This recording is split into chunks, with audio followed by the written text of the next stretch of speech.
Hello, Assalamualaikum and greetings everyone.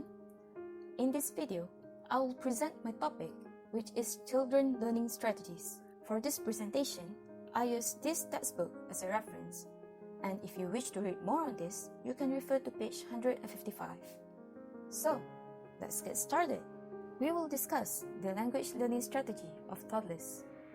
Toddlers are defined as children between the age of 12 to 24 months old.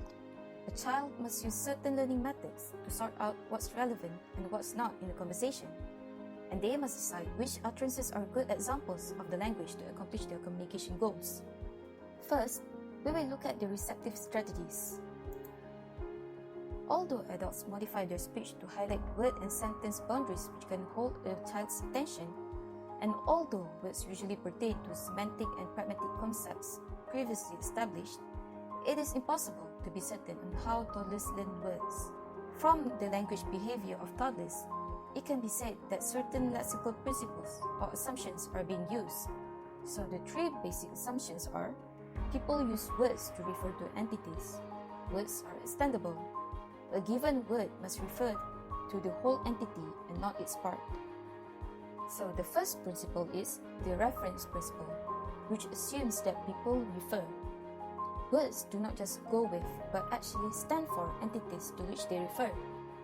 And a toddler must be able to determine the speaker's intention to refer, the linguistic patterns used, and the entities to which they refer. Each referent has a unique symbol. A referent cannot be both a cup and a spoon. Eventually, as a child gains multiple reference for some words, these assumptions will be overridden. Next, words are symbols that represent concepts, not specific reference. The second principle is the extendability principle.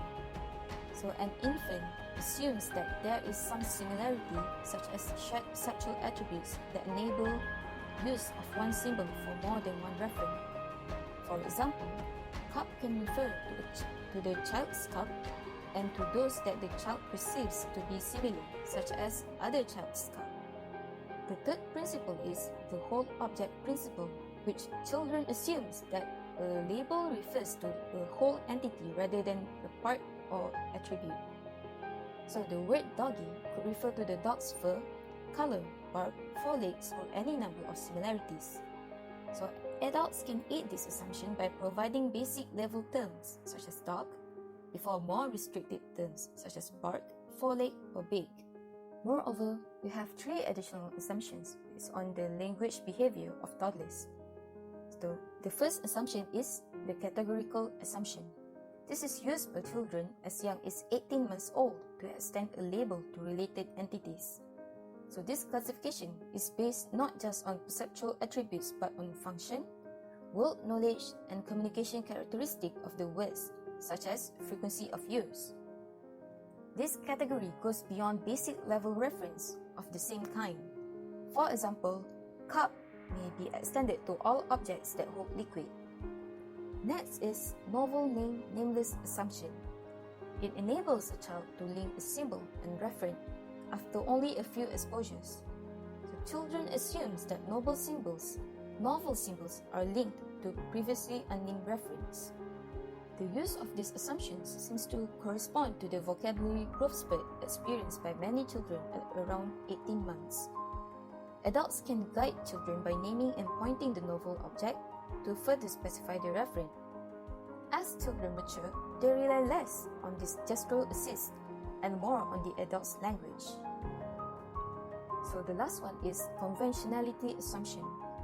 A child is led to expect meanings to be expressed by others in consistent conventional forms. In other words, adults don't change the meaning of words with each use. The word car is consistently called by that name and they will ever change it.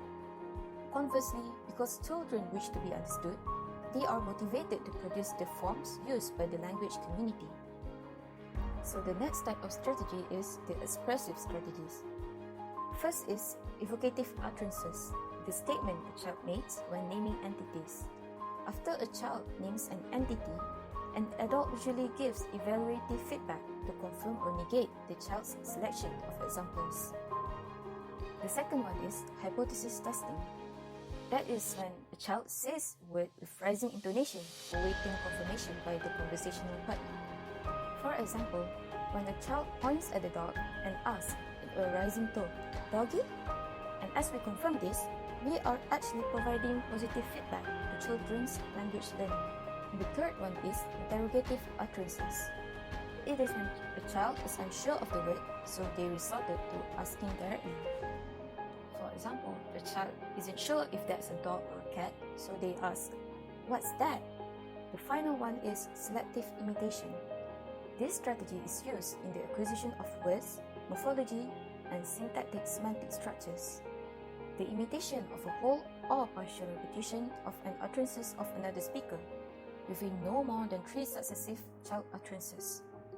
The use of selective imitation as a learning strategy decreases with age, especially after the age of 2. So, that is all from me, and I hope you get something from this presentation, and as always, thank you for listening. Goodbye.